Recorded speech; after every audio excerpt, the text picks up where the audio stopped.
అందుకే ఇక్కడ చూసారంటే ఇక్కడ ఆర్గనైజేషనల్ లైఫ్ సైకిల్ ప్రాసెస్ ఉంటాయి.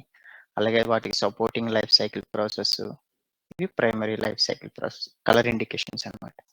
సో, ఇవి బేసిక్‌గా మనకి సాఫ్ట్‌వేర్ రిలేటెడ్ వచ్చేటప్పటికి ఈ బాక్స్ అంతా మనం యూజ్ చేస్తాం. ఓకే. అందులో different kind of testings, different kind of requirement stages, development stages. Okay. అది మీకు లాస్ట్ సెషన్‌లో ఆల్రెడీ కవర్ అయింది. సో, ఇప్పుడు అందులో మనం చూసేదేంటంటే రిక్వైర్మెంట్ మేనేజ్మెంట్ అనేది ఎలా చేస్తారు. సో, అలాగే కాన్ఫిగరేషన్ మేనేజ్మెంట్ అనేది ఎలా జరుగుతుంది. Okay. Both the things we cover it up today.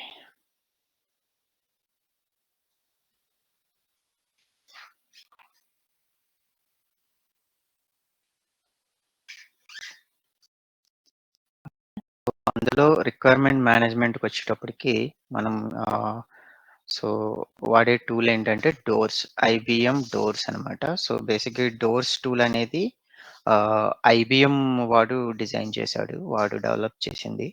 So, బేసిక్‌గా డోర్స్ ఫుల్ ఫార్మ్ ఏంటంటే dynamic object oriented requirement system. Okay. So, బేసికల్‌గా ఇదేంటంటే it gathers all kind of requirements అనమాట. అలాగే మీరొక కీవర్డ్ గనక వినుంటే ట్రేసబిలిటీ మెయింటైన్ చేయడం గానీ, రిక్వైర్మెంట్‌ని ఎలా మేనేజ్ చేయాలి? అంటే కస్టమర్ రిక్వైర్మెంట్ నుంచి లో లెవెల్ డిజైన్ వరకు అవి ఎలా డిరైవ్ అయినియి. సో, అవంతా మేనేజ్‌మెంట్ చేసే ఈ టూల్ అనమాట ఇది డోర్స్ అనేది. ఓకే. సో, ఇది డోర్స్ యొక్క యూసేజ్ చూస్తే మీరిక్కడ first point maybe pen use చేస్తా. Yeah! Okay. So, door is basically nothing but it is a leading solution for requirement management. So, ఇందులో రిక్వైర్మెంట్ మనం డిలీట్ చేయొచ్చు, క్రియేట్ చేయొచ్చు, మోడిఫై చేయొచ్చు, డిరైవ్ చేయొచ్చు.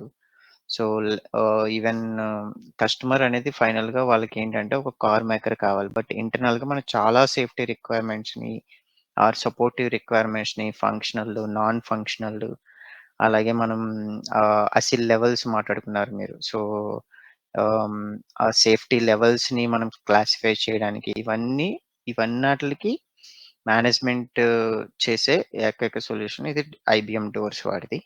సో, అలాగే వీళ్ళు సెంట్రలైజ్డ్ డేటాబేస్ యూజ్ చేస్తారు. సో, ఈ సెంట్రలైజ్డ్ డేటాబేస్ అనేది it is according to the client and server principle మీద వర్క్ అవుతది. సో, అంటే మీ లోకల్ మెషిన్‌లో గనుక ఇది ఇన్‌స్టాల్ చేస్తే ఇది మీరు క్లయింట్. సో, మీరు సర్వర్‌ని పింగ్ చేస్తూ సర్వర్‌లో ఉన్న డేటాని ఫెచ్ చేస్తారు. అలాగే మీరు సర్వర్‌లో డంప్ చేస్తూ ఉంటారు.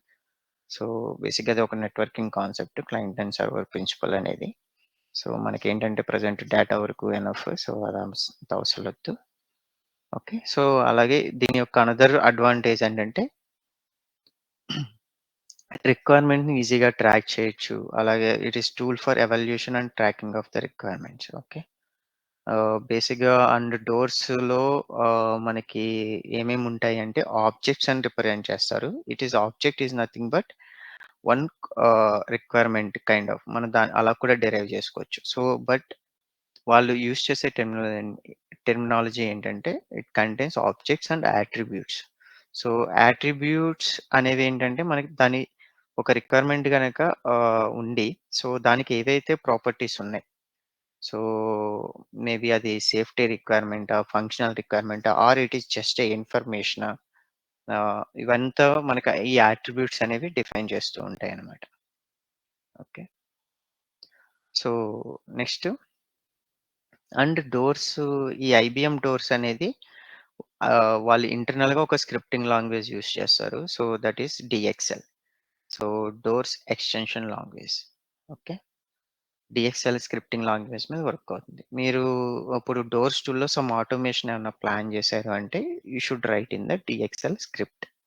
సో, అవి మనం టూల్‌కి ఇన్‌పుట్ ఇస్తే అవి మనం ఏమన్నా ఆటోమేషన్ గాని, సో, మనకు రిక్వైర్డ్ డేటా కావాలి. ఆ రిక్వైర్డ్ డేటా మనం డంప్ చేయాలి సర్వర్‌లో. ఇవన్నీ ప్రాజెక్ట్ రిలేటెడ్ ఆటోమేషన్స్ మనం ఏమన్నా చేసుకోవాలి అనుకుంటే ఎందుకంటే ఈ ఐబీఎం డోర్స్ అనేది it is a common tool అన్నమాట. సో, ఇప్పుడు మీ ప్రాజెక్ట్ తగ్గట్టుగా మనం అడాప్ట్ చేసుకోవాలి అనుకున్నప్పుడు we can use this DXL script.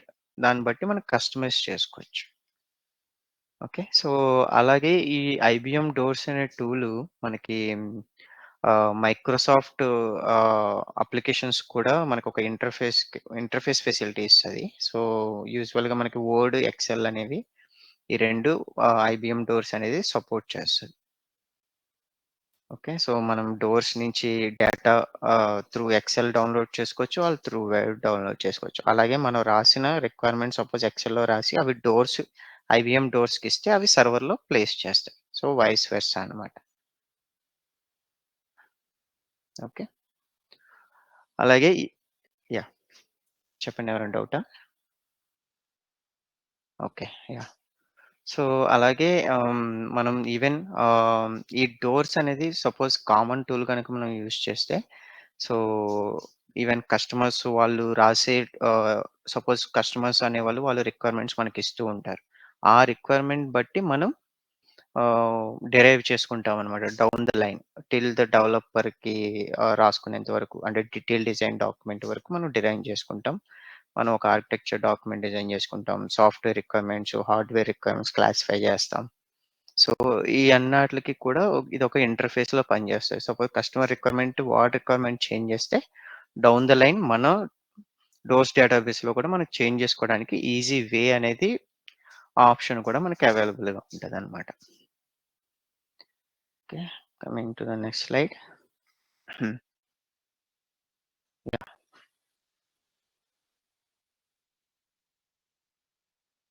లేదండి. ఇదేం అవసరం లేదు. ఇదేంటంటే just it is like GUI window. మనం విండోస్ ఇప్పుడు మనం మైక్రోసాఫ్ట్ విండోస్ ల్యాప్‌టాప్ యూజ్ చేస్తున్నామంటే మనకి వీబీ స్క్రిప్ట్ రావాలని రూల్ ఏం లేదు కదా! లేపోతే డాట్ నెట్ రావాలని లేదు. సో, ఇది ఏంటంటే సపోజ్ మనం విండోస్‌లో ఒక అప్లికేషన్ కొత్తగా డిజైన్ చేయాలనుకుంటున్నాం అప్పుడు మనం డాట్ నెట్ అనేది నేర్చుకోవాలి. సో, బేసిక్‌గా విండోస్ అనేది డాట్ నెట్ మీద మోస్ట్‌లీ ఎక్కువ కోడ్ అనేది దాని మీద రన్ అవుతది కాబట్టి. అలాగే యాపిల్ అయితే వాడిది వేరే కైండ్ ఆఫ్ కోడ్ యూజ్ చేసుకుంటారు. కొన్ని లైనక్స్ అయితే లైనక్స్ కమాండ్స్ రావాలి. సో, అలాగా ఈ డోర్స్ టూల్ అనేది ఈ డీఎక్స్ఎల్ స్క్రిప్టింగ్ మీద రన్ అవుతూ ఉంటది. సపోజ్ మనం ఆల్రెడీ వాడు అన్ని ఆప్షన్స్ ఇస్తాడు మోస్ట్‌లీ. అవి మనం డైరెక్ట్ యూజ్ చేసుకోవచ్చు. బట్ సమ్ ఆటోమేషన్ చేయాలి అనుకున్నాం. మీరు మీ ప్రాజెక్ట్ తగ్గట్టుగా ఏమన్నా మార్చుకోవాలి అనుకున్నప్పుడు ఈ స్క్రిప్టింగ్ లాంగ్వేజ్. అంటే మీకెట్లా ఉంటదంటే okay. You are using doors tool. So, what kind of scripting language it supports అని అడుగుతారు. సో, దట్ టైమ్ మీకు డీఎక్స్ఎల్ డీఎక్స్ఎల్ మీద ఏమన్నా ఆటోమేషన్స్ చేసావా అని చెప్పి క్వెషన్స్ అడగొచ్చు. మేబీ మీరు ఒక సజెషన్స్ ఇవ్వచ్చు. ఓకే. ఆహ్, అంటే ఇదేంటంటే డోర్స్ అనేది licence tool. So, every user licence fetch చేయాలి. మీరు కాస్ట్ సేవ్ చేయాలనుకున్నారనుకోండి. సపోజ్ మీ జాబ్ ఏంటంటే రిక్వైర్మెంట్స్ రాయాలి. కస్టమర్ రిక్వైర్మెంట్ నుంచి మీరు సాఫ్ట్‌వేర్ రిక్వైర్మెంట్స్ డిరైవ్ చేయాలనుకుందాం. సో, అది మీ జాబ్ రోల్ అనుకుంటే ఓకే. మీరు సాఫ్ట్‌వేర్ రిక్వైర్మెంట్స్ అన్నీ మీరు ఒక ఎక్సెల్ షీట్‌లో రాసారు. ఆహ్, అలాగా ఒక 10 మెంబర్స్ డిఫరెంట్ రిక్వైర్మెంట్స్ రాసారు. బట్ మీ దగ్గర ఒకే లైసెన్స్ ఉంది. కంపెనీ ఒకే లైసెన్స్ పర్చేజ్ చేసింది. అప్పుడు గనుక మీకు ఏమన్నా ఎవరో ఒకళ్ళు డీఎక్స్ఎల్ స్క్రిప్ట్ డిజైన్ చేసి డైరెక్ట్ ఈ 10 ఎక్సెల్ షీట్‌ని క్లబ్ చేసి ఎట్ ఎ టైమ్ సర్వర్‌లో మనం డంప్ చేయాలనుకున్నప్పుడు ఈ స్క్రిప్టింగ్ లాంగ్వేజ్ అనేవి it plays a important role అన్నమాట. సో, ఇవి యూజర్ ఫ్రెండ్లీగానే ఉంటాయి. ఈవెన్ మనం గూగుల్ చేయొచ్చు or maybe ah, LinkedIn sessions attend అవ్వచ్చు. సో, ఒకసారి కంపెనీలో గెట్ ఇన్ అయితే ఆబ్వియస్‌గా వాళ్ళు ఒక లెర్నింగ్ ప్లాట్‌ఫార్మ్ అనేది ఇస్తారు. ఈ మధ్యన నేను విన్నంత వరకు ఆహ్, టీసీఎస్ అయితే లింక్డ్ఇన్ ఉంటది. సో, అలాగే జెడ్ఎఫ్ లింక్డ్ఇన్ ఉంది. కాంటినెంటల్ అయితే వాడు ఓన్‌గా లింక్డ్ఇన్‌తో పాటు డిఫరెంట్ లెర్నింగ్ ప్లాట్‌ఫార్మ్స్ ఇస్తూ ఉంటారు. సో, అందులో మనం ఆహ్, ఎనీ కైండ్ ఆఫ్ స్క్రిప్టింగ్ లాంగ్వేజ్‌ని ఈజీగా నేర్చుకోవచ్చు.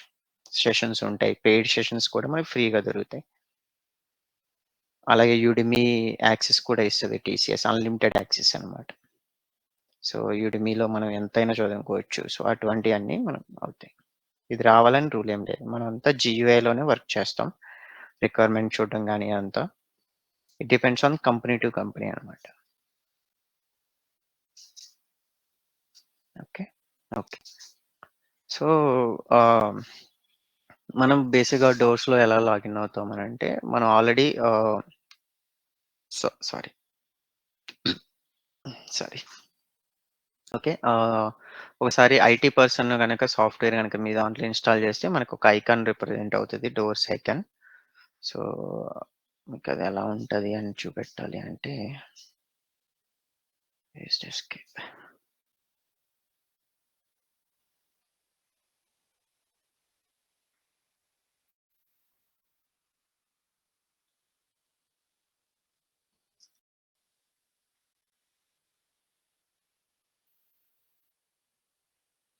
ఓహ్!